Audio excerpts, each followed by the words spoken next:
তা আমরা অনেকে দেখি একটু লজ্জা পেয়ে যান যে কথা বলতে, তো এখানে ভুল হলো কিনা, ওখানে ভুল হলো কিনা। আমি যেটা বিশ্বাস করি, কারণ আমি এত ভালো ভাষা জানি না, আমি একমাত্র বাংলা ভাষাই জানি, কিন্তু অন্য ভাষা যখন বা ইংরেজি ভাষা যখন কথা বলি, আমি কোনটা ভুল ভাল ওটা আমি চিন্তা করি না। আমি চিন্তা করি কি আমি কথাটা বোঝাতে পারলাম কিনা বা আমার কথাটা পৌঁছাতে পারলাম কিনা। আমি এখন কোথায় গ্রামারে ভুল হবে, কোথায় উচ্চারণে ভুল হবে, ওই দুশ্চিন্তা করতে যে কথাই বলতে পারি না। তো এই এই যে এই যে মানে মানে একটা মানে আমার মনে হয় এটা বোধহয় একটা আত্মবিশ্বাসের অভাব।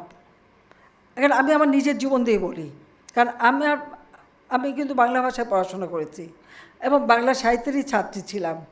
আর যেহেতু আমরা যখন স্কুলে এবং কলেজের ছাত্রী, তখন আসলো ল্যাটিন ভাষায় মানে বাংলা লিখতে হবে।